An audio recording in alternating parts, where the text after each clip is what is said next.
Whimmity wham wham wazzle! Welcome back to Under the Bridge.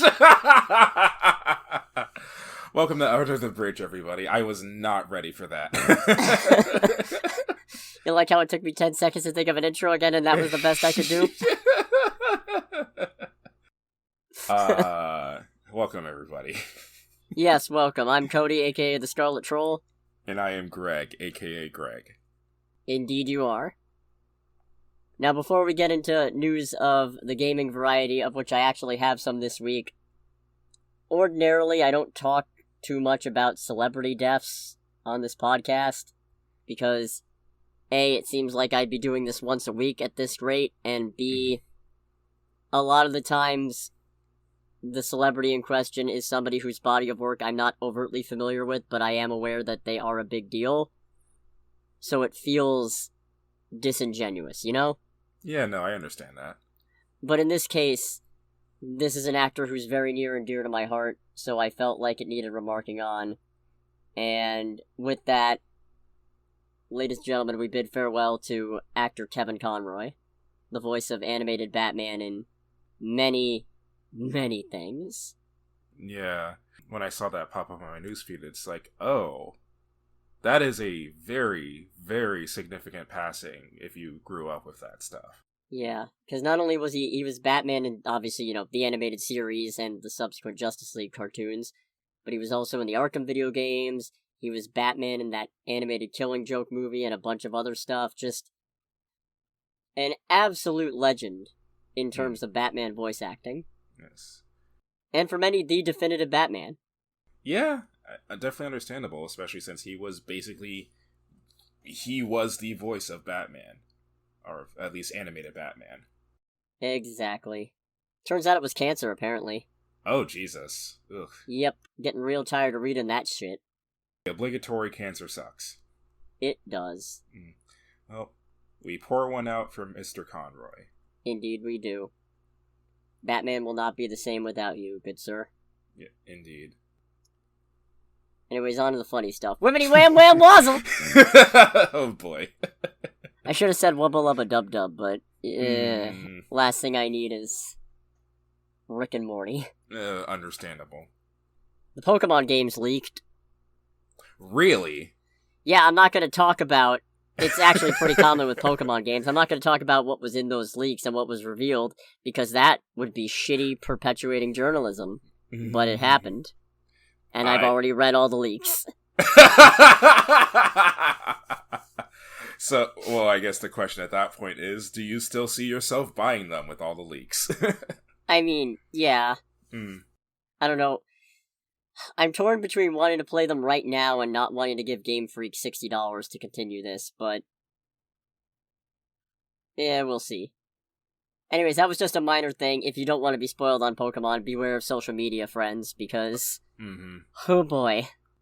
Alright, well, like I said, if this is common, then that's news to me, but I take it it's not even like a certain bits, it's like pretty much the whole game was leaked. No, what generally happens is somebody will break Street Date and sell the games early. Oh, nice. Right? What a great time. Oh, that's so shitty. Here's something about a game series that I've never really taken much time to play, but it does feature something near and dear to my heart. And that's Dungeons & Dragons. We're expected to get some Baldur's Gate 3 updates in 2022. Oh, really? Yeah. Oh, okay. Larian Studios, the developer, announced in a blog post, we're on track for release in 2023, and we'll have more on that in December, so we're probably getting a release date next month. God, when was the last Baldur's Gate game? Because it's been a little while, hasn't it? I want to say it was for the PlayStation 2. Probably. Well, let's see. Alright, okay, so the first result I got was Baldur's Gate 2 Enhanced Edition for like... PS4 and Switch in 2013. Yeah, so it's like, okay, that doesn't count. Yeah, no. Let's see. Baldur's Gate 2 came out in... 2000. Jinx, you owe me a Coke. I'll never buy you a Coke. Alright, so yeah, it's been a minute. 1 week since you looked at me, cocked your head to the side and said I'm angry. It's been a minute, hasn't it, Mav? Yep. All right, well, good. Was that supposed to be a Top Gun reference? Because I don't know enough of the lines in that movie to get it. That was a Top Gun reference. It was. Well, damn it. He said that during the bit when they got back into the F-14. What was the response? For me, it was just a thing until I'm going, shut the fuck up, Tom Cruise. It's the whole bit where they're like getting the plane ready, and as they go out to the taxiway, Bruce is just, why are the wings coming out? Alright, well, happy for the fans of Baldur's Gate, that's for sure. Yeah, they're actively playtesting Acts 2 and 3 of the story, I guess. Oh, okay. So we'll get more updates on that next month. And then in big news that just broke today, we've got the full list of the 2022 Game Awards nominees. Oh, boy? ... It's going to be taking place at noon on December 8th, I guess. Noon at December 8th? Wait, what day is that? That's a Thursday. That's weird. However, this article that I'm seeing says it will be streamed online for free Thursday, December 8th, 7:30 p.m. So, I don't know. I have to look into this a little more closely now. I wonder if they're doing a thing where, for a lot of Japanese events during the pandemic, I know they did this for like the last major JoJo's Bizarre Adventure event, they had this thing where you could effectively buy tickets to watch the stream for the show, like through Twitch or whatever. I wonder if that's kind of the similar thing here. I just want to know when. Why is a Swedish chef there? Not the thing I was expecting to hear. Okay, results are inconclusive. I'm not seeing any actual source for what time it's streaming. I think people are taking the nominee reveal as the actual time. Yeah, I would hope that's not the actual time, because it's a really awkward time, and also it's definitely not prime time by any means. I mean, you know, if you live in the UK, that's a wonderful time for you, but otherwise, that's a really weird time for an American show. Yeah, this is another case, getting back to the actual nominees, where unfortunately, I'm way behind on my gaming. So, I don't recognize most of these. Or at least, I recognize them, but I have no strong opinions. Yeah, it's the whole thing of, like, I recognize these, I just, kinda don't care.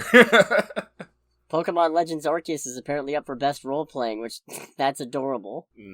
There's no way it beats Elden Ring or Xenoblade 3. Oh god, no, especially not Elden Ring. Yeah. Oh god, the one I have the most opinion on is Best Family, probably. Best Family? I assume they mean Best Family Game. Oh, okay. Yeah. Because we got Kirby and the Forgotten Land, Lego Star Wars The Skywalker Saga, Mario Rabbids Sparks of Hope, Nintendo Switch Sports, and Splatoon 3. Okay, that's a interesting one.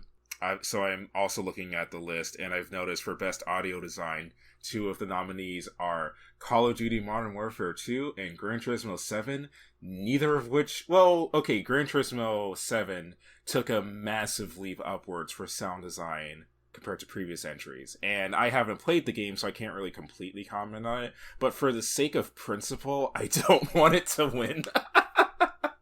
And then Modern Warfare 2, I actually did buy Modern Warfare 2 recently, just because it's like, okay, fuck it. I know I'm going to play it at some point, so I might as well grab it.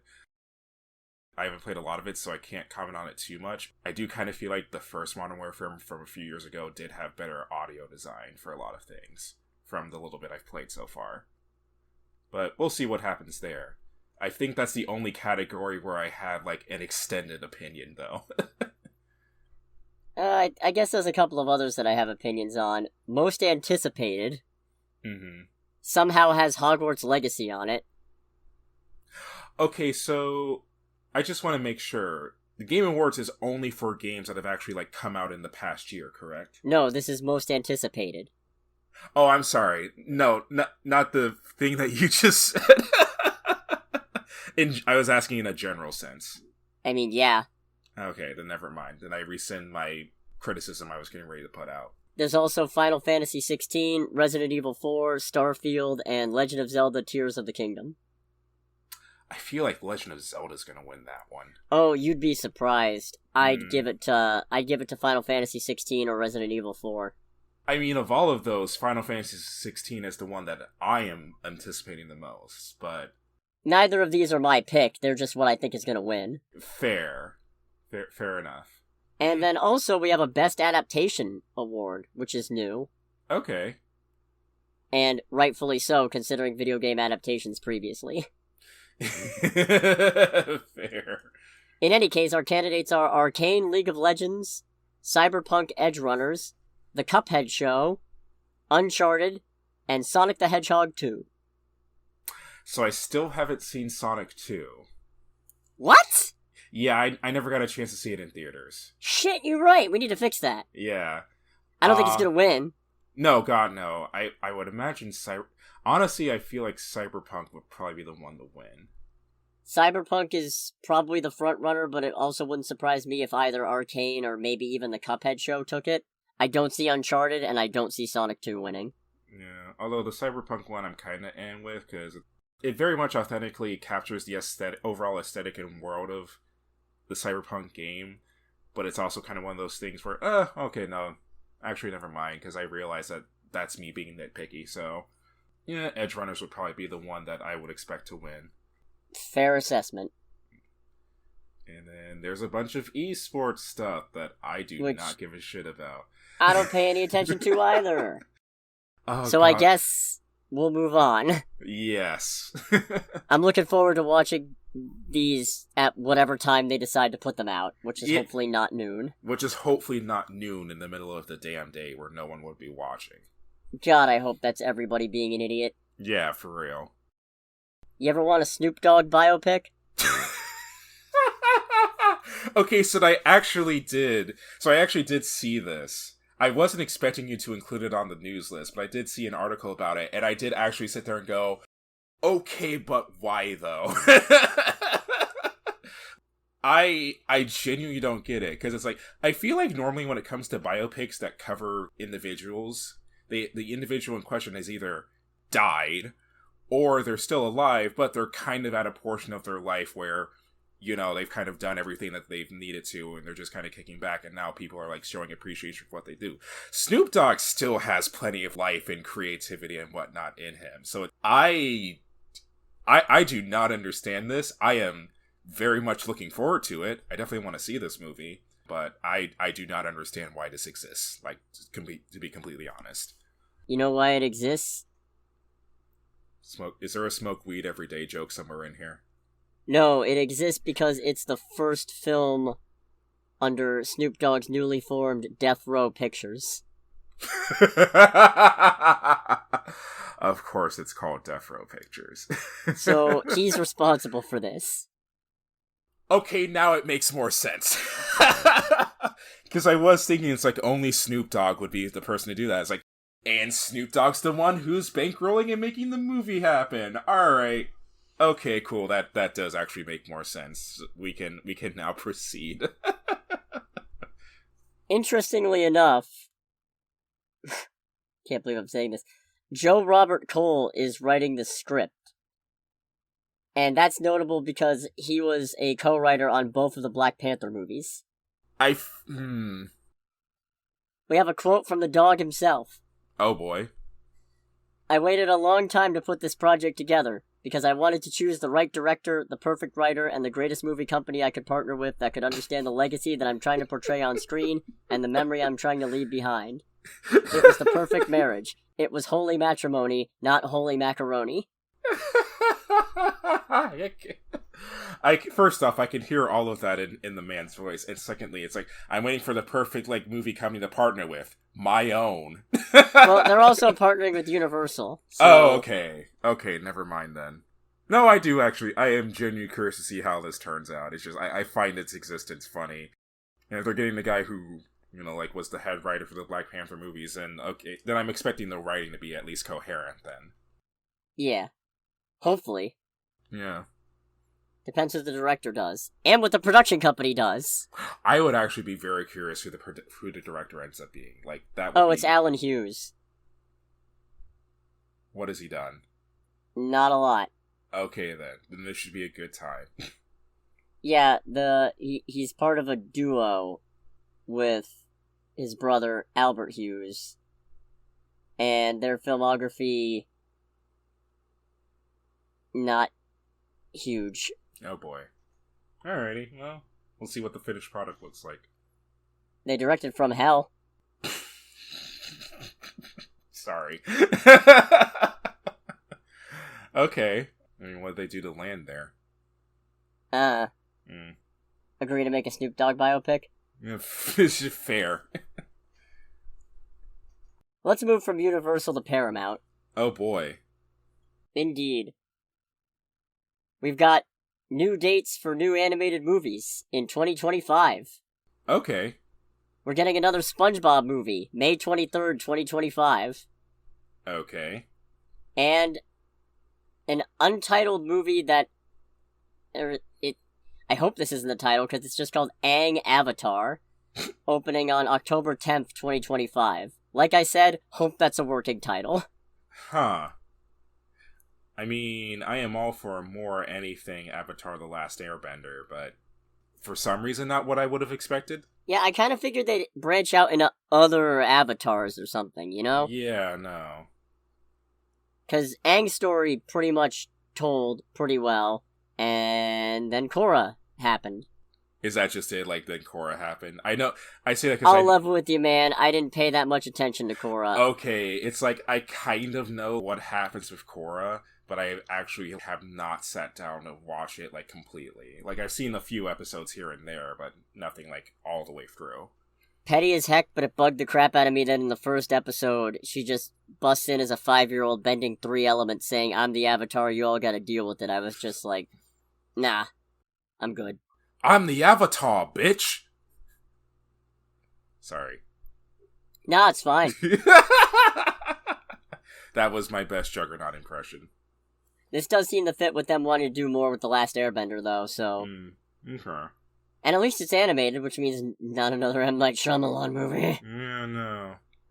I mean, I'm all for anything Avatar related, but yeah, at this point I would have figured they would have gone to, like, a new Avatar or covered at least one of the previous ones. Same. In worse Paramount news... Oh boy. There's a copyright lawsuit over Top Gun Maverick, and a judge denied Paramount's motion to throw it out on Thursday. Seriously? Yes. Oh god, I thought this was done with ages ago. Nope. Still going. Alright. I mean, fair. I guess at this point now it's like, alright, so where does it go from there? We'll find out. For those not in the know, widow and son of the author who wrote the 1983 magazine article, which Top Gun was originally based on, filed the case, arguing that Paramount had never bothered to renew the rights to the article about the Navy Fighter Weapons School for Top Gun Maverick. Paramount has countered that it didn't need the rights because the sequel has no resemblance, well, little resemblance to the article, and facts about the school are not subject to copyright protection. I mean, if there's a case, there's a case, but I still feel like it's just such a weird hill to die on. All I can think of is the Futurama quote, "You're not the president of it!" Well, yeah, that's what I'm thinking. So, like, I haven't read the article in question that this is being based on, but I'm wondering is like, okay, what is the nature of the article? Is it, if it's just like a general article kind of going over the Navy Weapons School, then why does this matter? It's like, it's Navy Weapons School.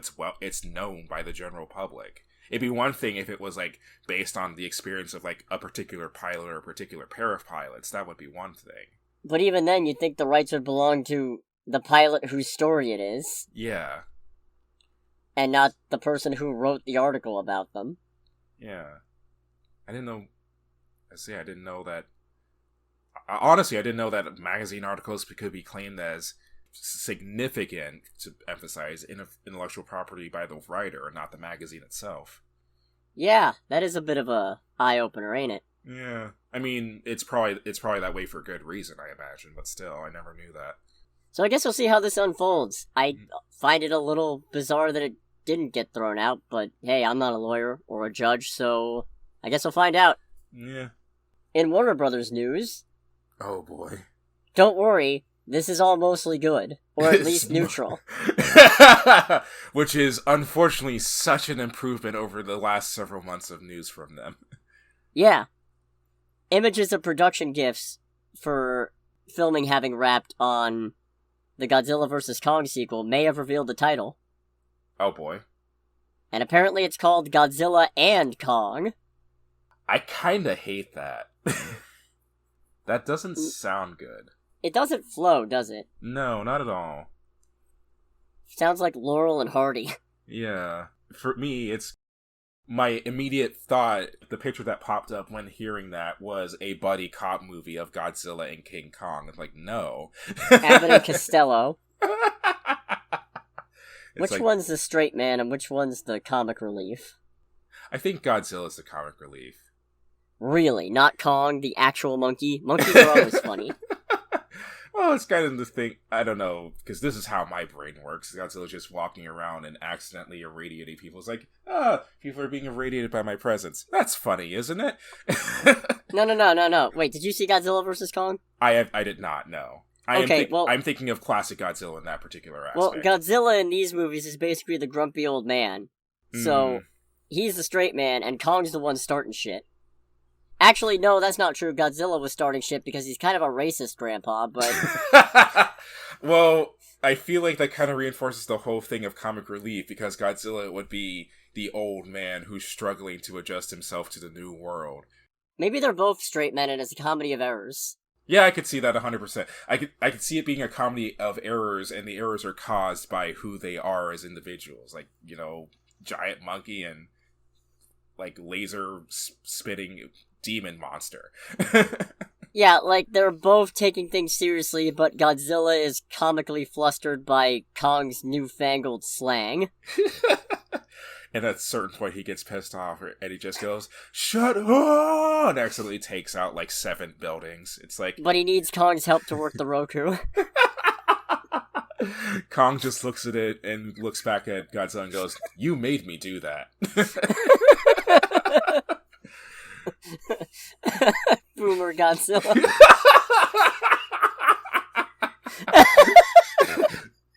I'm just imagining him with a fishing hat and a tackle box. It's like, Kong, where's my bait? Oh. Meanwhile, Kong's just driving by in a giant car. With massively upgraded hydraulics. Oh, there would have to be. I don't know why I've spun into this madness. She is just like, thank you for carrying on my random-ass idea, much further than I had even thought of.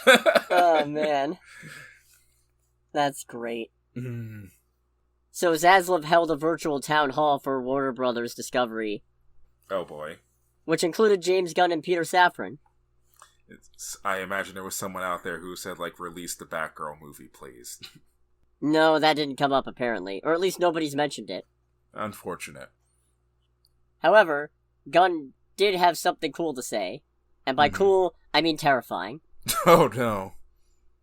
The opportunity to make DC as great as it can be and as it should be, that is the reason why I'm doing this job, because I know that Peter and I can do that. We spent the past couple days with a group of some of the best thinkers in the industry, the best writers in the industry, starting to map out that 8 to 10 year plan of what it's going to look like in theater, in TV, in animation, across the board for these characters. Why are they sticking to this timeline? Right? It's They're just... on the one hand, if anybody could do it, I feel like Gunn is a contender. Yeah.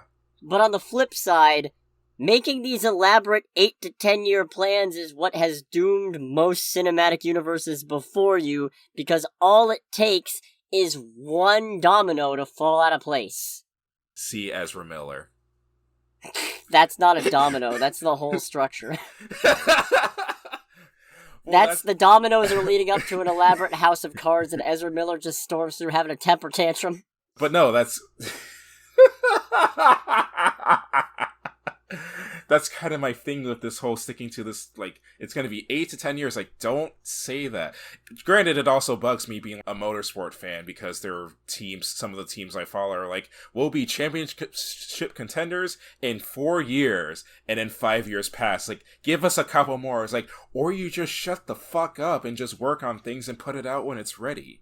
Yeah, and you know why they're doing it. They're doing it because shareholders and studio executives demand plans. They want to feel like there's a structure in place, but the problem is that structure is antithetical to making good movies. Yeah, no. Stop with these unnecessary time lanes. You're only hurting yourself, if anything. You remember how we were supposed to get a Cyborg movie 2 fucking years ago? Yeah, I forgot. Shows you where the that. best laid plans end up. Yeah, I honestly totally forgot about that. We were supposed to have a Justice League sequel 3 years ago, I think. Jesus. What an absolutely... It's just, looking at that slate, and looking at everything that got announced afterward that Zaslav then proceeded to just zazz all over. Oh, that came out terribly. That came out real bad. I don't like that at all. Oh, that was unpleasant. Yeah, very. Ugh. Huh. James Gunn has also put out on Twitter, hey, what do you guys want to see? Let us know. And I have yet to send in any responses because honestly, I'm not sure I trust DC with any of them. But I'd kill for a good question project. I mean, I would, if I'd used Twitter, I would probably just immediately say the Batgirl movie. I mean, that too. But that's probably not happening. Sad as it is. I don't know, Condiment King or something, like... I mean, we're getting a Kite Man spin-off of Harley Quinn. Oh, that's right, that's true. Hell yeah! I'm very excited for that. Oh yeah, me as well. What else? I mean, I don't want to be contributing to the oversaturation of Bat movies, but I really want a movie where Batman's mostly got his shit together and the Bat family exists. Because we're never gonna get that if you insist on building up to it. Because it's too big. I will say, when the Batman was coming out, I remember you complaining about how it's always like early Batman or late Batman with these movies. It's like, okay, that particular aspect of never seeing things where like kind of all gathered together and whatnot and everything's like smooth, that is definitely the one part of that I agree with. Yeah, sometimes I have a good idea. Sometimes I'm not just crazy. Yeah. It's rare, but it happens. I don't know, I guess a Justice League Dark movie would be nice. Oh wait, they canned that. Oh. I think they canned it. Now I don't remember. God, I can't keep track of what's still happening and what's not. It's all part of that 8 to 10 year plan. They're gonna regret that. Green Lantern really could use a movie. Okay, yeah, Green Lantern. I would also go for Green Lantern. The Hawks, but not the one from Black Adam. He sucks. Nothing against the actor, it's mostly the character. Yeah. That's completely fair. Who else? Who else would I really want to see? Yo, a Titans movie. Oh, like live action Titans? Yeah. Yeah, no. Or any of the individual members could probably carry a movie, for all I care. Hell, build up to that. Do that. That'd be neat. That'd be swell. That'd be something. I don't know. Can you tell I'm more familiar with Marvel than I am with DC? Yo, how could I forget Plastic Man? Who's Plastic Man? You don't know about Plastic Man? No. Bro, Plastic Man is one of the most OP heroes in DC Comics. Really? Yes! He's basically unkillable and can shapeshift into almost anything. Oh. I feel like that makes writers' jobs harder. He's one of Batman's contingency plans for if Martian Manhunter turns evil. That's how OP he is. Really? Yes. Okay, then. The only ways to beat him are set him on fire or freeze him, and even that will only inconvenience him. And he's a total fucking goofball. Really? He's basically a Looney Tunes character. He's one of the best. How could I have forgotten? Alright, enough petitioning James Gunn because he doesn't listen to this podcast. Got a little bit of Marvel news. Oh boy. Yeah, Variety has confirmed that Ryan Coogler is developing multiple series set within Wakanda for Disney+. Okay. And Kevin Feige has mentioned that he's had conversations with the director about potentially helming a third film. Oh, like the third Black Panther film? Yeah. Which, we're getting one, almost certainly. The only question is, who's directing it? Because Ryan Coogler did mention that for him, a lot of working on this movie was about also working with his own grief at the loss of Chadwick Boseman, and it took a lot out of him, so... Yeah, I don't see him returning to the helm in that particular regard. At least not anytime soon. Yeah. Which, on the upside, Marvel and Disney have a bunch of other things they can do instead, so if they want to take their time on this sequel since it hasn't already been greenlit, go ahead, by all means, because Ryan Coogler's really good at this. Mm-hmm. But if he also needs to step away, then of course, because he knew Boseman better than any of us, obviously, so... Yeah, so of course it would have hit him harder. Yeah, that's... You can definitely tell that, and I imagine we'll talk more about it, but with this movie, there's definitely a very obvious emotional strain for the people who made it. And a very understandable one as well. Of course. So I wonder... Multiple series, that's interesting. Could it be something where we're focusing on, like, certain individuals that make up Wakanda? I imagine so. The Dora Milaje could probably get their own show.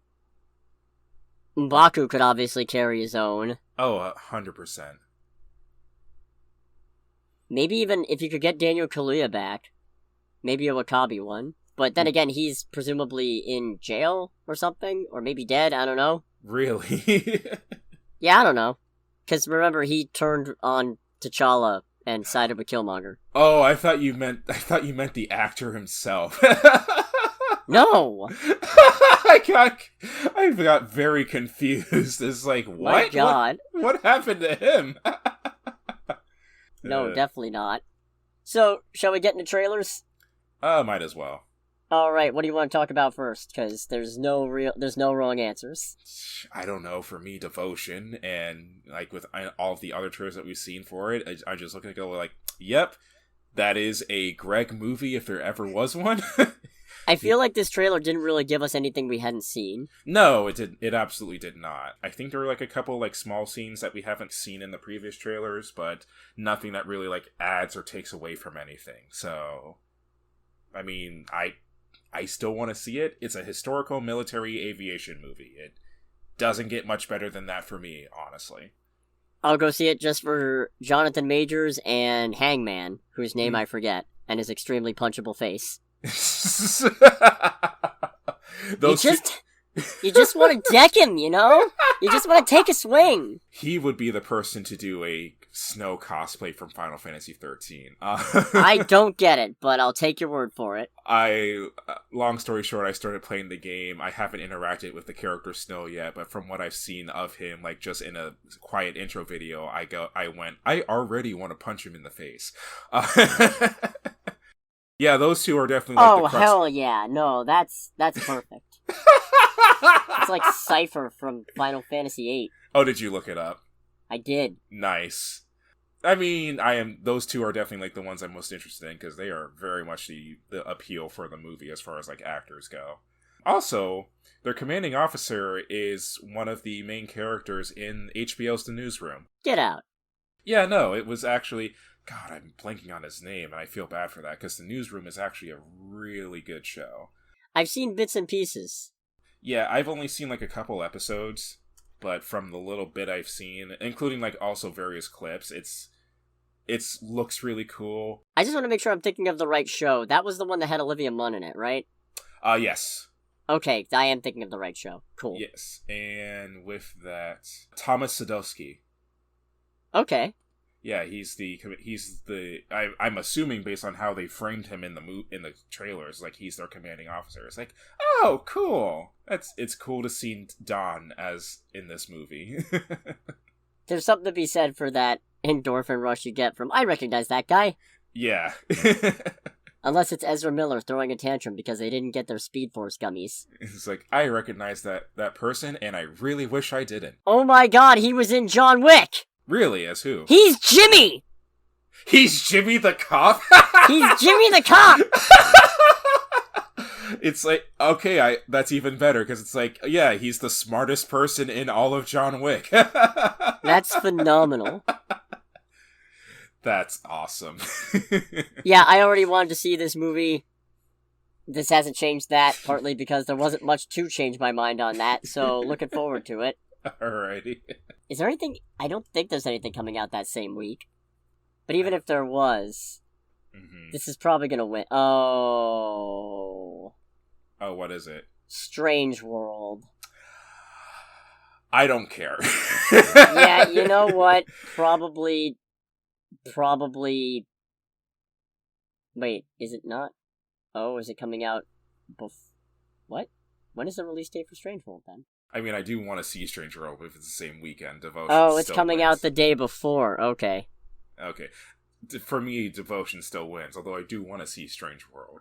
Yeah, you know what? Devotion probably takes it for me, too, just based on the actors, and that's also the week that I'm gonna have to push to see Knives Out, so... that's gonna be a tough week, then. That's gonna be hard to pull. But I'm determined to make it work. I do have an extra day off, so of course I'm not gonna be able to get anything done that day, but... Anyways. Christmas Bloody Christmas? What the fuck is this? Okay. You remember how... When I found out that Violent Night was a thing, having not seen the trailer or read the synopsis, only knowing it starred David Harbour as a violent Santa, yeah, I was very unenthused. Right. I was under the impression, oh, here we go, another killer Santa slasher movie, probably. How cliche. And then I was very pleasantly surprised by the fact that it was not that at all, and actually a cool take on the violent Santa concept. Christmas Bloody Christmas is basically what I thought Violent Night was going to be. Part of my brain went realizing how stupid it was to think it because of the time difference on it, but part of me was thinking, like, oh god, did they make this because of Violent Night? You'd be surprised. It's not uncommon for studios to get wind of somebody having an idea and then them trying to do their own spin on it that's distinct enough that it's not actually, copyright actionable or whatever. But case in point, Bug's Life and Ants. Fair. The fucking robot knows how to drive an ambulance and has laser eyes. Why would you give a Santa laser eyes? It's like, at a certain point I was like, okay, someone needs to actually execute the person who came up with this. They are literally, the person who designed this robot, especially whoever made it this smart, is legitimately a danger to society. If this is also, the camera result. quality was garbage. This is very B-movie when it comes to the camera quality and whatnot. I'm mostly just happy to know that all's right with the world, and for every original idea, you will get a trite, hackneyed B-movie version of it.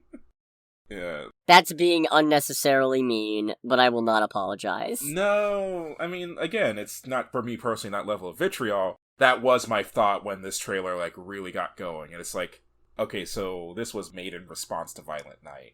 You know the craziest thing? It's not even vitriol for me, it's actual genuine relief. Fair. At reinforcement of a pattern. Ah, yes! The system continues to function as expected. Always within normal parameters. Here's your killer Santa movie. If I do see this movie, and I might not, it's one of those things where, from what was shown in the trailer, I feel like this is one of those movies where either I won't enjoy it or become pissed off at it, because it kind of seems to be doing the Hellboy thing of gore for the sake of it. That one kid got fucked up. And also the bit where, what did it in for me was the bit where the robot steps on the dude's head, and I have to give props to whoever edited this trailer for keeping that in and not having the trailer red labeled. But yeah, that bit in particular made me go, okay, actually fuck off, movie. None of that. Yeah, I feel like my levels of gore when it comes to stuff like that is uncomfortableness, disgust, and then shut the fuck up, movie. Fair. Yeah, I'll be curious to see how that gets responded to. Well, it's on Shudder, which I have, so... Fair. Apparently it's also getting a small theatrical release, I think. But if not, I'll check it out on Shudder and let you know. Alrighty. We also got a very short trailer for A24's The Whale, starring Brendan Fraser. This trailer made me sad. Yeah. I have no idea what's going on, but it made me feel sad just watching it. Well, Brendan Fraser is playing a very large man trying to reconnect with his daughter. Oh, I think I remember you talking about this at one point. Yeah, this is the one that got a 6-minute standing ovation at... I think it was at Cannes? Okay. No, it was the Venice International Film Festival. That was it. Okay. I mean, this is definitely a moving movie, that's for sure. This is a movie that I can tell, like, if you have a soul, it'll tug at it. Definitely. Especially because there's some real-life resonance with Brendan Fraser's actual comeback. Mm-hmm. Which, good for him. Oh yeah, very, very much so. Really glad to see him again. Mm-hmm. Yeah, this one looks interesting. This is one of those weird ones where I can tell this is a very significant movie, and I should want to immediately go see it for that, but doesn't quite grab me enough. It's kind of like... It doesn't feel like there's going to necessarily be anything to offset the emotional exhaustion that's going to come with watching it. We'll go with that. Oh, because that's what it is for me. Sorry, didn't mean No, but that's good enough, honestly. For me, what I was thinking of are like those, because again, it's how my brain works, those games that you know are objectively good games, or there's a lot of things in it that make it a wonderful game, but it just doesn't pull you personally.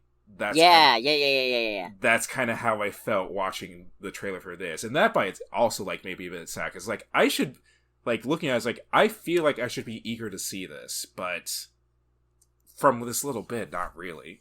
But I recognize that it's definitely going to be good in quality. Yeah, hopefully future trailers will give us a little bit more to go off of. Mm-hmm. But, I don't know, if nothing else, I want to see it just to help support Brendan Fraser's comeback. Oh yeah, if they just leave this trailer and put the movie out, I would probably go see it for that same reason as well.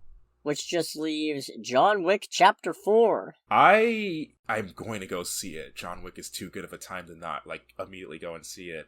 However, I feel like this didn't do a lot for me either. The only real action thing I remember being surprised by was him jumping out that window. Oh yeah, same. And I just thought, he's dead! Yeah, he's very dead. But then again, he got shot and fell off of the Continental, so... True.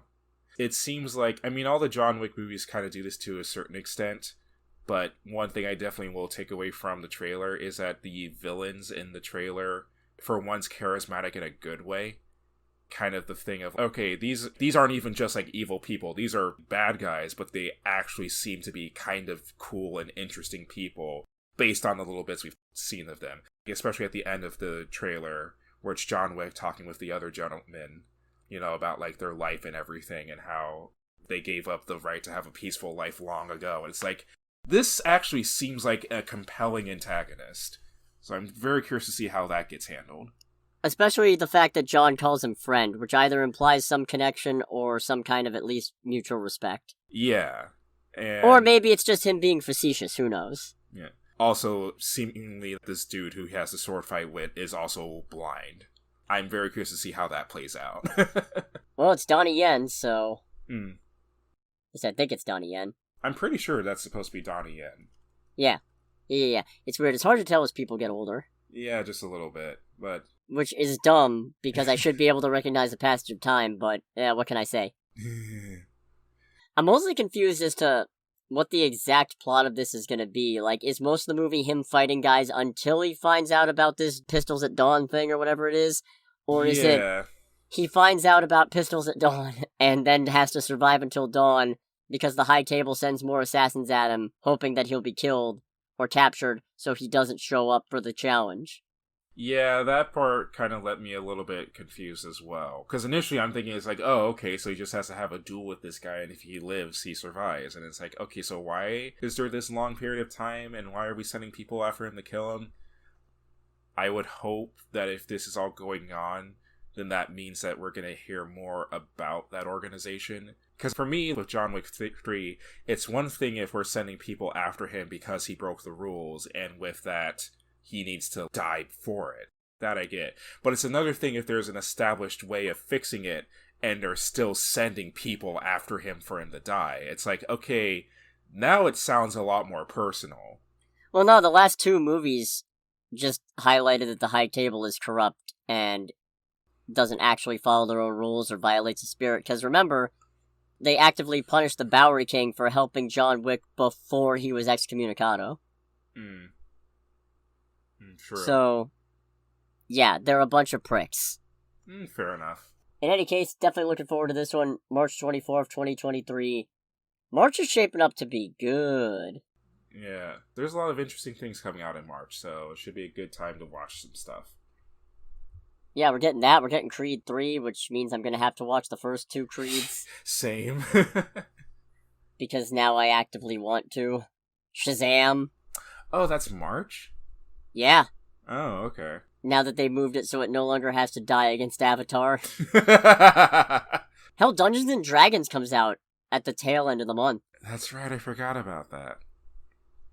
And Scream 6, if you're into that shit. I can't say that I am. Fair.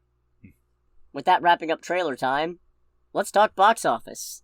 Da, da, da, da. We did in fact see the highest grossing movie domestically and worldwide, I think. I was gonna say, I'd be shocked if that wasn't the case. Of this weekend, because we saw Black Panther Wakanda Forever. It took in $181.3 million domestically for $331 million worldwide. Of note, this is the highest opening for a November movie, second highest opening of 2022, just behind Doctor Strange and the Multiverse of Madness. And I think it's only around less than 20 million shy, or somewhere around 20 million shy of what the original did. Which, considering no Russia, no China... Oh wait, that's domestic. Never mind. But considering the state of things in general domestically, not a surprise at all. Mm-hmm. As well as what they had to work around with, the actual star of the franchise just dying. Yeah. Also interesting to note, not that it's a competition or anything, but I'm making it one. Wakanda Forever managed to pull down just 20 million shy of Black Adam's current total in one weekend. I mean, I'm not trying to encourage it, but for the big wigs who, greenlight these things and do all the business decisions, it is absolutely a damn competition. It's like, this. Mm-hmm. The hierarchy of power in the DC universe is exactly where it's always been. Mm. Black Adam took a very, very, very, very, very distant second. Oh, boy. You want to guess how much it made domestically this weekend? Okay, so just to recap, Wakanda Forever took in, 170 million domestically? 181 million. I'm gonna guess a tenth of that. So you want to guess 18 million? Yes. You're off by 10 million. Which direction?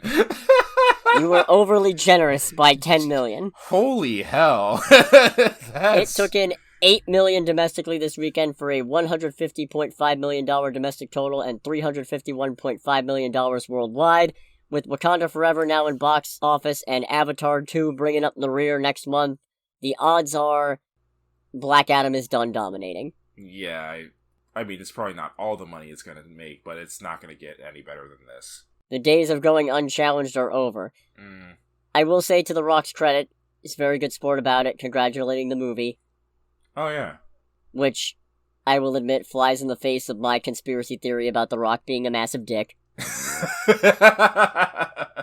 But like any good conspiracy theorist, I will stand by this, even in the face of contradictory. That's gross. It's like it doesn't feel good saying that, does it? That's gross and depressing. I reject my statement. And substitute it with my own. Third place, Ticket to Paradise, which took in $5.9 million domestically for a $56.3 million domestic total and $149.9 million worldwide. Jesus Christ, that movie is still holding on. Wait till you hear what hit fourth place. Top Gun Maverick. No, actually, but it's another name that I had not thought I would hear for a long, long time, and it's Lyle Crocodile. Seriously? At $3.2 million domestic, it is now sitting at $40.8 million domestically for a $72.6 million worldwide total. And in fifth place, Smile at $2.3 million domestic for a $102.7 million domestic total and $209.9 million worldwide. Okay, the Smile is also one that I'm surprised is still holding it down. Right? Nutty. Granted, $2.3 million isn't a lot, but it's still top 5, so... Yeah. Alright. I would also like to point out, since I've been comparing box offices and budgets and what have you, Black Panther Wakanda Forever's opening is impressive, but apparently the movie's budget is $250 million. Yeah, that sounds about right. It's obscene, but considering that they were filming during the pandemic and had to deal with all that stuff. Mm-hmm. Yeah. Not to mention script rewrites once Chadwick Boseman died. Yeah, no, so... Yeah, that $250 million definitely sounds about right, in all honesty. Right. It does mean the movie's gonna have to hit 500 mil to be actually profitable, which I don't think will be a huge problem, because all it needs to do is, even if it has a 69% drop worldwide, that's still... math I don't feel like doing, but that's still a good chunk of change. It would at least put them at, like, I want to say at, like, 4.8. If I, like, doing some very quick head math. I think you're right. So, yeah. Shall we talk about the movie itself? Sure. Alright, so this weekend we did in fact see Black Panther Wakanda Forever.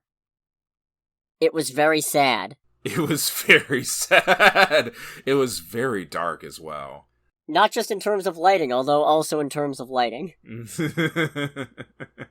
you want to give, I don't know, as much of a basic rundown as you can with the movie? So, the king is dead.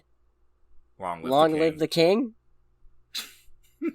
But no, actually, T'Challa has died, and Wakanda is reeling in his absence, trying to figure out what to do, where to go, how to handle his commitment to opening up Wakanda to the rest of the world, and a world that sees them as vulnerable and open to attack. Mm-hmm. And at the same time, they have to contend with a new mysterious nation. They've been Wakanda'd, you see. There's another nation pretending it doesn't exist, and is not what it appears to be. The mysterious Talokan, led by Namor the Submariner. Not that he's called the Submariner, but he is called Namor. Actually, he calls himself Namor, and then everybody insists on mispronouncing it, which is kind of gross, but... Anyways. It's a very good movie. It was a very good movie. God, this is one of those weird ones where, like... So for me personally, because this is also... One of the things to keep in mind with this movie, if you do go see it, and you should absolutely see it, it is also a bit of a setup movie. Because we're setting up, like, a few different characters, and from what I understand, a few different threads for a couple other projects down the road. Personally, for me, I knew that going in, so I didn't have any particular expectations with it, other than, like, some kind of respectful reminiscing for Chadwick Boseman, and there was definitely plenty of that in the movie. This is one of those weird ones where I enjoyed it, I highly recommend it, but I honestly don't have anything specific to say about it. And that's not, and it's like nothing against the movie. I think it's just because I wasn't going in expecting or not expecting anything in specifically. I've got quite a bit to say. A lot of it's spoilery and we'll have to wait. But one thing I can say, funny enough, I actually just saw it again today. Oh, really?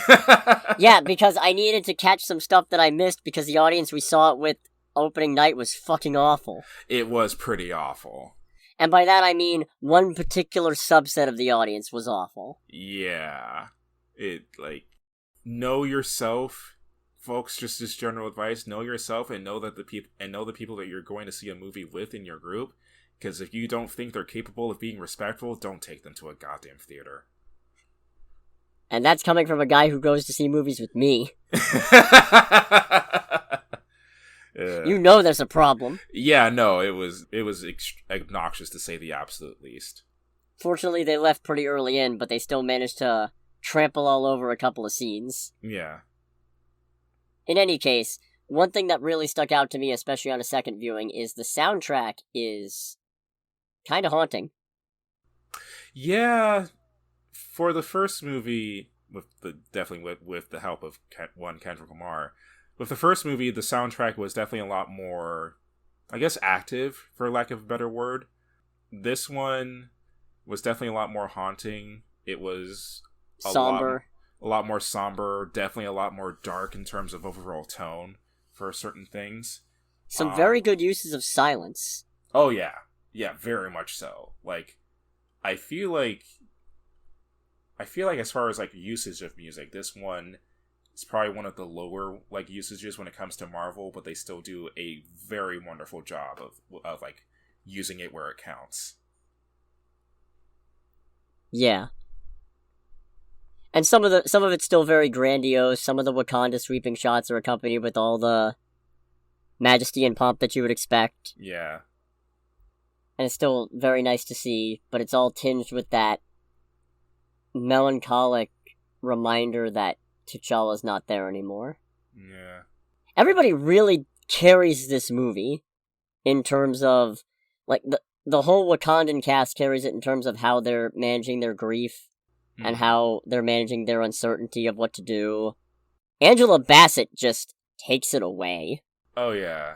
No, we see different facets of grief and how different people handle it in the movie, and it's very human. But more importantly than that, with every single person who is grieving, you can't look at one of them and say, I don't understand why you're acting this way. Like, even for a couple people who kind of take it up to 11 to see the absolute least, it's like, yeah, I can see how you got here. Some people make some really bad calls in this movie, but it's still grounded in that real sense of loss. Yeah. And I will say, as somebody who is skeptical of the decision not to recast, I get it. Mm-hmm. And I see this approach, and while I still don't agree with it, I do think this worked out better than I ever could have hoped. Yeah. I say that realizing that sounds like an absolutely asshole thing to say, considering it concerns the death of an actual human being, but I hope it is understood that I mean salvaging this movie from that horrific, tragic circumstance is nothing short of amazing. Yeah, and actually managing to empower it with that sense of emotion and real loss is tremendous. It's a great accomplishment. Yeah, it was kind of one of those things where not that I was expecting them to do it or even had the thought, but they don't do the whole Fast and Furious thing after Paul Walker passed of, like, just referencing him every now and again, but he's still alive in the funeral. No, or alive in the world of Fast and Furious. In this, it is a thing of, like, no, like, he is gone. He is fully gone. And dead, not gone. Yeah. Well, dead, thank you. And they do, in terms of, like, the movie's universe and setup and whatever, a very good job of doing a send-off for that. And, you know, that is moving in of its own right. But more than anything that, it was very well executed. So for me, it's like the whole thing of, like, not recasting. Yeah, for what they did and for how they, like, set everything up, I feel like that overall was probably the right decision. Probably the easier decision, too, in terms of resource usage and writing and whatnot. Definitely in terms of not having to scramble to find an actor who could replicate that same air, but also not feel like a cheap imitator. Yeah, But in terms of writing, I guarantee that was not the easier option. Fair enough. Like, I don't know. I am not an expert in that particular field, nor do I know I said this about Star Wars stuff, but when it comes to anything Marvel or anything like just big franchise, the people I absolutely do not envy in the slightest are the people whose job it is to write these things. Yeah. I will say, it was refreshing to have a movie where it's not devoid of humor, but the humor feels much more understated. Mm-hmm. There are still some jokes in this movie, but even seeing it in a mostly empty theater this afternoon, none of them got a roaring bit of laughter from me. It was just kind of a But that's to its advantage, I think, because in the wake of some of the sillier stuff, like, and I'm not saying this is all bad, but in the wake of Miss Marvel and She-Hulk and the Guardians holiday special coming up and Thor Love and Thunder, it's really good to get something that's a little more serious, I guess. Yeah, I was thinking that as well. I think Doctor Strange is okay with it as well, like the one that just came out this year. But it's been a while, I feel like, since we've gotten a Marvel movie that from start to finish, even with all, like, the usual, like, jokes and, like, everything else, actually, like, as a whole thing, takes itself seriously the entire way. So it was kind of nice to see that again. Obviously, you don't want too much of that, because then that gets stale in a different way later on. It just makes the whole thing feel dour and joyless and unfun, and why would you want to watch a non-stop procession of superhero movies that are exactly like that, DC? True. But it was cool to have not only for it to be serious, but for the entire package to be serious in a completely coherent manner for the 2.5 hours plus that you're there. Exactly. It's not... I think the first movie is better. The opening is clunky. The ending is clunky. Mm-hmm. And honestly, I felt like a lot of the setup was kind of clunky for other projects. Mm-hmm. Or at least some more than others. Yeah, I would say... I wasn't expecting to like Ironheart as much as I did. Ironheart was Riri was pretty great. Which is great because in the comics, she's not. Yeah, you've told me she's kind of an insufferable shit in the comics. Yeah. Here, on the other hand, no notes. Okay, some notes, but what can you do? Mm-hmm. Yeah, it was enjoyable to see her. One thing that I kind of enjoyed is that even with her genius intellect, they at least do what they can to keep her like whole thing like relatively grounded, especially when they established like looking over certain aspects of how she builds things. It's like, okay, some of this is still realistic, especially like if you're, because ultimately, as smart as she still is like a college student, so doesn't exactly have access to 1,000,001 different things. I'm surprised none of her devices had ramen cups in them. You know what? Now that you mention it, that is kind of a missed opportunity. Because I'm glad they didn't, but I think that would have been really funny. Yeah, it would have been one of those things where you'd see it and be like, okay, they understand, especially because the people who made this movie probably went through that time as well. It's I feel like that would be something where it draws you out a little bit. Like, it takes you out of the whole thing a little bit, but it'd still be like, yeah, but that's still the college life, so... Yeah. Should we move into spoilers, do you think? I think so. Alright. So if you don't want to be spoiled on Black Panther Wakanda Forever, be sure to click away now, or rather, in 3, 2, 1, spoiler time. So what would you like to start with? Might as well start at the start. Okay. I am really not a fan of the exact details of how they killed T'Challa off. I understand that him needing the synthetic heart-shaped herb is there so Shuri can feel responsible for the death, and so that guilt can factor into a big part of why she's grieving the way that she is, but it raises so many questions. Mm-hmm. Because he already had the heart-shaped herb in him, what makes this synthetic one so important? If it's because the disease was caused by repeated exposure to the natural heart-shaped herb and a synthetic one would be able to help cleanse those irregularities, cool, establish that. But if it's something mundane, then just say it's something mundane. Yeah, they kind of dance around the whole thing of what takes him out. They just say it's kind of leave it at T'Challa. It's been announced that T'Challa has died due to a mysterious previous illness.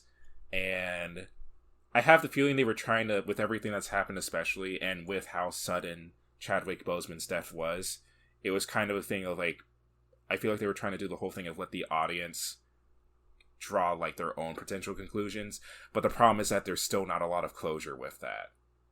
Yeah. At least for me, that's how I felt with it.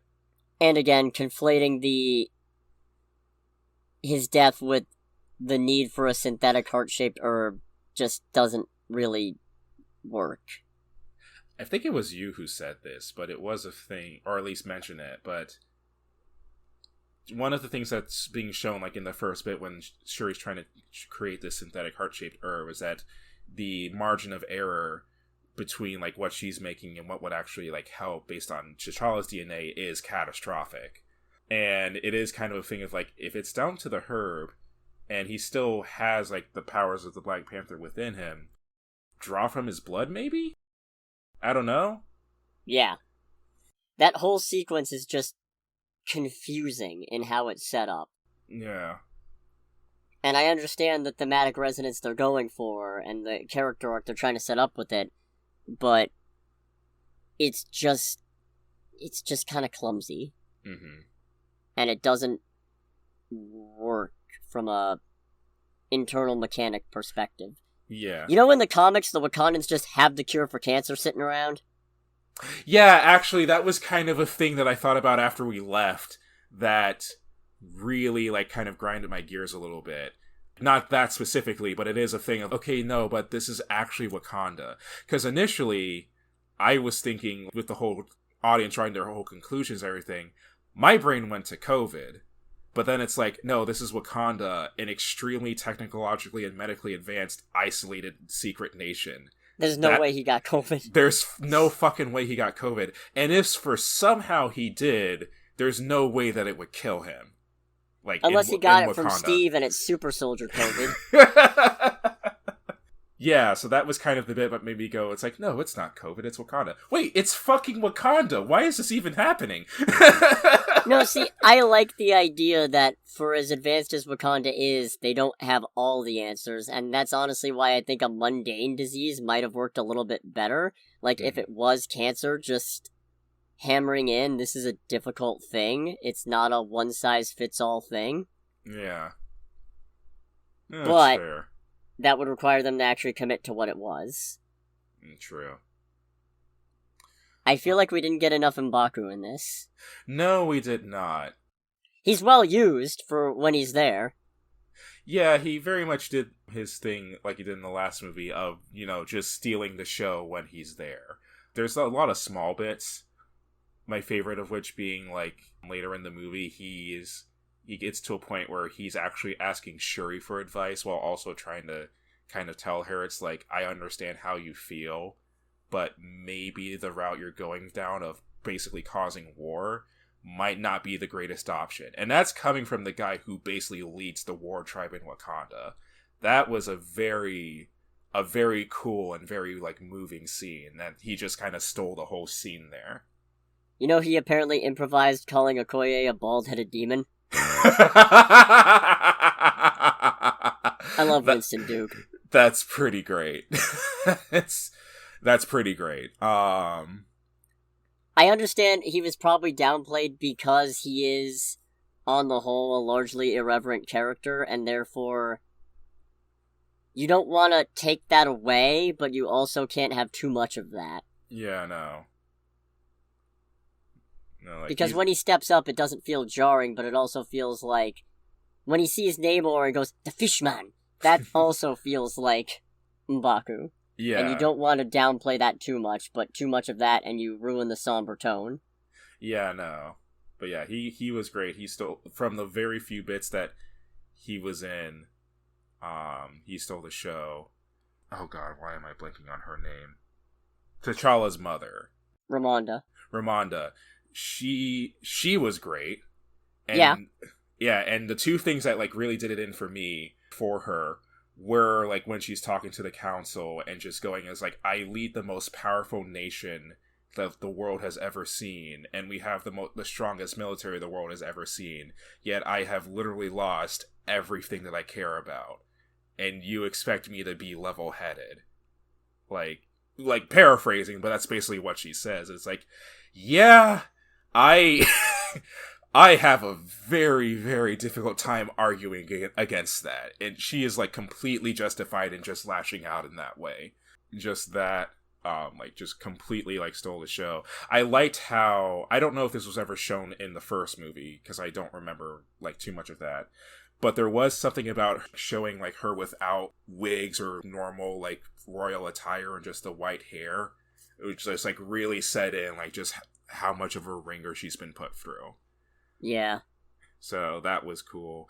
Also, this is kind of one of, like, the minor things that I thought of, but the whole bit in the beginning where they fight off against the mercenaries that are trying to steal, like, Wakandan vibranium, and it turns out they're mercenaries hired by the French government. I couldn't help but go, it's like, I have a feeling that France isn't gonna be cool with that. I mean, what are they gonna do? They got caught red-handed. Yeah, no, it's just one of those things where it's like, when they said it's like, we have evidence of it being a member nation, it's like, okay, they're not actually going to say which nation. Oh god, they actually called out France. Well, France in this universe. I would hope that there's no inspiration from something France has done recently, that, especially one that I don't know about. But it was one of those things where I don't know, for me it was like, okay, that's kind of funny, and it's also one of those things that a lot of movies usually don't try and do, just because I guess some of them are afraid of real world consequences. Yeah, there's a lot of calling out the United States, and yet the United States is one of the more justified people here based on what they know. Because at least, okay, it comes down to United States and France, and the United States ended up not actually hiring mercenaries. So yeah, but they're still profoundly established to be bastards. Oh yeah, Val, who I did not expect to see here. Yeah, I did not expect to see her, and I did not recognize her at all with the hair that she's got going. Her and Ross's segment is the segment that I feel like is the more clunky setup. It was especially the bit where like, as they're leaving the crime scene, it's like, oh, by the way, I feel like I need to have a conversation, like, apologizing for things I said while I was your wife. And I'm just like, where the actual... Who talks like that? Yeah, and it's like, where did that come from? And who, like, saw that and thought, yes, that's good. That's going to be in the final cut of the movie. And I know part of it's just to throw him off his game because she's already onto him from Go, but it's still weird. It's still really weird. Hop on your Peloton. I was surprised that the movie had the balls to kill the queen. Yeah. I was genuinely not expecting that. Like, I thought it was going to be the whole thing of, like, oh, she's unconscious after saving Riri. And then they're, like, trying to resuscitate her. I was like, are they actually going to kill her? Holy shit! And then they did. It's like, holy hell, they killed her. Oh, God almighty. You know something crazy? Mm-hmm. We've gone this whole time so far, and we haven't said a damn thing about Namor. Yeah, we haven't. And he's good. He's really good. And at being an asshole. At being a massive asshole. The movie does a much better job than the trailers could have ever had of actually making him intimidating. At least for me, like, you know, it's not like I was scared whenever he showed up, because ultimately we're talking about a dude with wings on his feet. And green Speedo. And a green Speedo. Well, okay, green shorts, but... but they're very breezy. Yes. But for the bits that he did, that were, like, he was first introduced especially, you definitely felt his presence. Just shows up swinging a helicopter around. Yeah. Or even, like, when he first meets, like, Shuri and whatnot, and Shuri and... oh, God. Ramonda, thank you. Rwanda. Can you tell that it's late for me? Oh, man. Shuri and Ramonda are looking at him, and Ramonda's going, he's like, there's no vibranium outside of Wakanda, and Shuri is going, he's covered in it. Like, look at him. Great time. Talokan is very pretty. I like the siren feel with their sound hypnosis music. Mm-hmm. I like that they kept Namor being a dick and also a ladies' man, because you can tell he's trying to level up that seduction to 100. Oh, yeah. 100%. Just wait until the Fantastic Four come up, and it's gonna just be, Reed, you better watch out. Namor coming for your girl. Yeah, for real. No, Namor was really good. Namor was actually significantly better than I was expecting. I didn't ask you this in the theater, because it made you really giddy right before he literally got blown the fuck up. Oh, he said a thing. Yeah, he said, what was it, like, Rex Imperium, I believe? Imperius Rex, that's his catchphrase. It's meaningless Latin, but it's just... Oh, that's just straight up his catchphrase? Yeah. I don't like that he said it in a different language. Okay. Because I feel like that takes away the impact to see it written in subtitles rather than said aloud. Mm-hmm. Especially when it's a meaningless Latin word anyway, or Latin phrase. But, oh boy, that just made me so happy, because I did not think we were gonna get an Imperius Rex.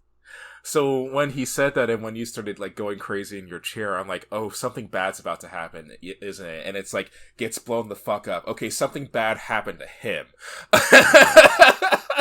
I did not think that was gonna happen. I was just happy to get the catchphrase. Yeah, no. I don't know if you had anything else, because I kind of want to move into, like, talking about Shuri a little bit. Yeah, we could do that. Yeah, no, I'm gonna keep that particular joke to myself, although it's a joke I stole off of Reddit. Her being the Black Panther was done okay. Yeah, it was very okay. I think that's in large part just because what was done with Black Panther in this movie isn't really nothing we haven't seen before. Although I was very surprised that, because when she's taking hits, you see, like, this suit have kind of the purple glow go over it, because, like, with T'Challa's suit, one of the things that was added in it is the ability to absorb kinetic energy and push it back out the more damage is taken. From my recollection, that never happened in the move in Wakanda She collapsed Forever. a whole rock on him. Okay, that's where it was. Alright, I think there was a certain point in the movie where I was like, she's taking a lot of hits and not using this ability. Yeah, she collapsed a whole giant rock on him. Oh, okay. Alright, fair. Never mind. By doing the thing. Okay, yeah, never mind. I think for me what it was is that it took so long to get to that point with all the hits she was taking relatively early in her wearing the suit. That was like, is this just like not a thing? So I think when it happened, at that point my brain just went, okay, so I guess that's been turned off, and just kind of glossed over it. Plus, I think a lot of the Talakanian hits came from vibranium stuff, so who knows how that works. There might not be any kinetic energy to absorb. Yeah, I mean, his spear did, like, straight up go through the suit and everything, so... Oh, that was uncomfortable. That was very uncomfortable, so... But I'm thinking it's like, okay, maybe it just somehow cancels each other out, maybe? I don't know. I'm not expert in Marvel science. Yeah, vibranium's always a weird metal, and when you put vibranium against vibranium, Fair. Her, like, taking the herb, going to the ancestral zone, and seeing Killmonger was so great, and well done, and so very understandable. Like, it wasn't even a thing of, like, this is a cameo for cameo's sake. Everything that happens there is completely understandable, because ultimately, throughout the whole movie, she is still grieving. And in her case, her grief is in the form of anger at the whole world. So it makes perfect sense that Killmonger would be the one who shows up, because he's the family member who relates to her mindset the most at that point. Yeah. And then she turns around. The sadness when she feels like her family's abandoned her is palpable, because it's feeding even more into that fury of, I did all of this. I brought back the heart-shaped herb. I brought back the Black Panther.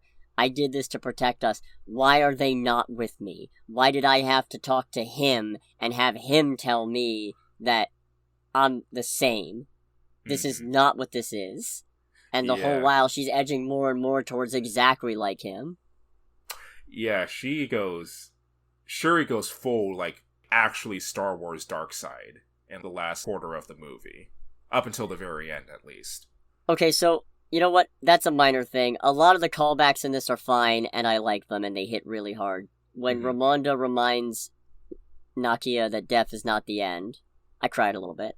Oh, yeah. Because all I could think about was T'Challa in Civil War giving that explanation to Black Widow about how death is not the end, and when she says it sounds very comforting, he says, "My father thought so. I'm not my father." And remembering that whole thing and how we're not getting any more of him hurt. Yeah. But there was one callback, and it's Shuri saying, "Vengeance has consumed us. We can't let it consume our people."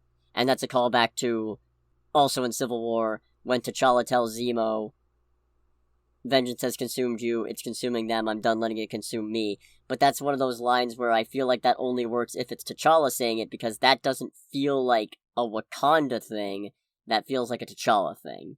So unless you were listening in, and you had it on record, and you were like, "Shit, that's good, I'm gonna take that for later, in case I ever get consumed by vengeance." That was a portion for me that was very clunky, because it was a thing of, I understand why she made that decision, because it was ultimately the correct decision, but considering how just full of rage that she was before, it just kind of felt like an on-off switch there. Like, it kind of felt like it came a little bit out of nowhere when she made that decision. Especially because she's isolated from everybody else, so she can't actually witness what's going on and how she's about to doom her people to this. So it feels a little abrupt, I'll agree. Yeah, sure, it was great. One little minor thing about the Ironheart situation. There were some moments where, in the same way that Vengeance Has Consumed Us was a little too directly aping Black Panther or T'Challa's thing, there were a couple of moments where I was rolling my eyes about Ironheart because it felt very... This is just a repeat of Iron Man. Mostly the exceeding a safe altitude limit in order to do a thing, and then almost crashing on the way down. Little on the nose. Yeah, that was kind of one of those things where I did think about that. It popped in my brain a little bit when that happened. I was like, okay, I felt like the movie was, like, trying to do everything it could to establish, like, Riri being separate from Tony Stark. But that was one where it's just kind of like, okay, still gotta establish some kind of line. It's an establishment that I don't personally think needed to be made, but... It also just begs the question of why is she trying to build another Iron Man suit specifically? Mm-hmm. Don't get me wrong, I'm sure an explanation is coming, and I hope it's better than the comic books. Because... Okay, so... Yeah, I was gonna say, what do the comic books do? I'd love to save this for a poorly explained comics on Ironheart, but you know what? Then do that. No, I'm gonna go into it now. So, Okay. because let's face it, Ironheart's not coming out for another, like, probably year or so, so I got time to figure out what else to do. So, in the comics, when Riri was a kid in, like, elementary school or something, they were talking about what they wanted to be when they grew up, and she said she wanted to be a scientist or something, and the teacher responded with, "That's great!" And Riri went, "Wait, no, you're supposed to tell me I can't do it." And then the teacher goes, "What are you talking about, Riri? That's not how it works anymore. Anybody can be anything that they want to be." And then she just keeps standing there, like, glaring, and the teacher just goes, "Fine, whatever, you'll never be the next Tony Stark. I'll show you." Oh, come on. And that's literally the reason why she built an Iron Man suit. That's so stupid. Brian Michael Bendis, ladies and gentlemen, how the mighty have fallen. Because it's basically... Imagine if she said you'd never be the next Doctor Doom. What a different story we'd be telling. It's like, okay, you'll never be the next Joseph Stalin. You'll never be the next Ant-Man, I'll tell you what. That was, when you mentioned Doctor Doom, it's like, okay, yeah, that is where my brain's going. It's like, imagine the possibilities if that's all it took. If that is, like, all it takes for this girl to do anything. Like, some very bad things would happen very quickly, depending on the person she's talking to. So I am hoping we get something a little more nuanced than that in the show. Which will hopefully explain why she's trying to model Stark Tech specifically. Mm-hmm. Then again, I guess it makes a little more sense in the MCU, considering that Tony Stark, so far, is by and away the smartest person that most people would be expected to have heard of. Shuri's potentially smarter, but on the flip side, I'm not sure how many people are aware of just how advanced she is. Yeah. And it's a relatively new thing, presumably. Whereas, there's no Reed Richards right now. Bruce Banner's mostly known as the Big Angry Green Guy. Peter Parker effectively doesn't exist. Right. Erskine's been dead for ages. So it makes a little more sense here, but it is still a case of, okay, but why an Iron Man suit? Yeah, I feel like they're gonna try and, hopefully with a lot less Cinderblock shoes syndrome than the comics, but I imagine they might be setting a thing up where it's like, okay, so we need somebody, to an extent at least, to occupy the spot that Tony Stark once had. And with everything going on, it kind of seems like they're setting up Riri, at least a little bit based on the little bit we've seen of her so far, to be the person to step up to that role. Yeah. They seem to have realized it can't be Peter because Sony could take their ball and go home at any point, and it can't be Rhodey because Don Cheadle's getting up there. Yeah. So we're gonna need somebody else, and nobody liked Harley from Iron Man 3, so... Post-credits scene? Okay, that's the other one that I really don't like. And I might be reading this wrong, and if I am, I apologize. So, the reveal of the post-credit scene is that part of why Nakia has been gone for 6 years is that she got pregnant with T'Challa's son, and they decided to raise him away from Wakanda and the pressures of the throne. Which is valid. Completely. The frustrating part for me and the part that pushes it into this is really fucking cynical, is when it turns out that the child's name, Toussaint, I'm bad at pronunciation and I don't speak French, is his Haitian name, and that his actual name, his birth name, is T'Challa after his dad. And this might just be because I'm a comic book reader, but that feels like some of the most cynical have your cake and eat it too bullshit in the wake of everything that they've done with this franchise. After saying they're not going to recast T'Challa because nobody could replace Chadwick Boseman, turning around and then going, oh, but he has a son who is also named T'Challa, in this unstoppable merchandising juggernaut of a franchise feels fucking dirty. So for me, at that bit, it was one of those things where I feel like what they were going for was supposed to be like kind of a final sweet send-off to T'Challa, especially with the whole things of like, you know, when it comes to death, it's not final by any means. So I felt like they were trying to do something really sweet, but the execution of it just really wasn't there. It reminded me, well, probably not the greatest comparison. It did kind of remind me of the ending of Episode 9 of Star Wars, and how she took this, how Rey Skywalker. How Rey, I'm laughing at your reaction. How Rey took the Skywalker name, and it's one of those things. Is like, I get what they're trying to do here, and to at least a certain extent, it does make sense. But it does still come off as a little, like, trip over your own shoelaces. Yeah. The thing for me is, if this was the last Black Panther thing, it would be fine.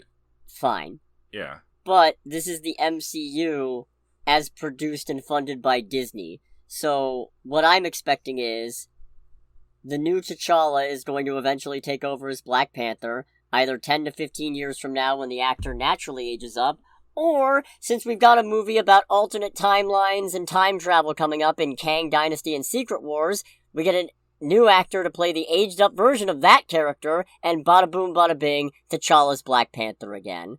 And that just feels gross. Yeah, I kind of hope they don't go that route, but I can see it happening at the same time. Replacement characters are fairly common in comics, and in comics it's one thing, because, you know, those aren't actual people. But yeah, when the entirety of Wakanda Forever had to be written around to accommodate the death of the actor and the decision not to recast, this just feels like it's flying in the face of that. Yeah, it's a different thing when we're not a recasting, the reimagining or rebirth of a fictional character. It has a different tone when that rebirth is happening because the actual human being that played them is gone. Right. So that didn't sit well with me at all. I see what they're going for, and I hope I'm wrong. I really hope I'm wrong. Maybe T'Challa II, Prince T'Challa. I'm going to call him Prince T'Challa because T'Challa II just sounds demeaning. Mm-hmm. Maybe Prince T'Challa will become White Tiger or something. Who knows? Alright. Yeah, like I said, my only thing with that was I could see what they were going for, but I don't think it was done well in the slightest. Also, M'Baku is king now, presumably. I really hope so. They kind of left that one, like, out open, and it's just like, I am here to challenge for the throne. It's like, well, she's in Haiti, so... Yeah, it's like, who is he challenging? Presumably, he's saying if anybody else wants to swing, they can come take it, and I don't think anybody's going to take him up on that, considering... Yeah. A, he was a pillar of support during the whole crisis with Talokan, and B, have you seen him? Yeah, have you seen him fight? Have you seen this man? Yeah. I don't know, for me, this might be a bit of my own cynicism going off, but I could see them, like, having that be a ways of introducing a different character. It'd be like, yeah, I'll take you on, and M'Baku ends up losing. But I would hope that he is currently, like, the king of Wakanda. I think if that had happened, we would have seen it. Fair. But overall, yeah, I like this movie quite a bit, despite the nitpicks that I went over in the spoiler section. It is nothing short of astounding that they made it work as well as they did, considering the circumstances. Mm-hmm. And I do look forward to seeing where Wakanda goes from here, especially because now they're in a very fragile position, as Namor pointed out. Yeah, they are. The eyes of the world are upon Wakanda, and not in a good way at all. Nope. You got anything else? Not really. Not, or at least nothing that's, like, in my mind worth talking about. Fair enough. In that case, next week, I guess it'll be the menu. Yeah, it's probably going to be the... Well, what was the other thing that comes out? Because I think there's one other that's thing. an excellent question. I think there was one other thing that comes out, but I think we were both leaning towards the menu anyway. It was either the menu or it was... Or it was She Said. Oh, that's right. I have a feeling I want to see Sheds try saying that 5 times fast. You just said She Shed. I feel like I want to see She Said probably more than you do. Definitely. Yeah, but even still, the menu still wins in that regard. Yeah, it's a Ray Fiennes comedy thriller thing. Yeah, what the heck? It's a Ray Fiennes dark comedy horror thriller, like with Anya Taylor-Joy and John Leguizamo. Yeah, it's no contest, unfortunately. Tremendous. Yeah. In any case, whatever we do next week, thanks so much for listening, everybody. Make sure to like, comment, subscribe. If you've seen Wakanda Forever, let us know what you thought of it. Yes, Follow please. the Facebook page, because there's going to be more stuff to come eventually through that page, probably. And, Wimmity wham wham wazzle, this has been Under the Bridge. Good night, everybody. Don't worry, this is not going to be my new catchphrase. If I ever got one again, I'd stick with Rangda Bangda. Oh my god. Which I won't. Bye-bye. Bye-bye.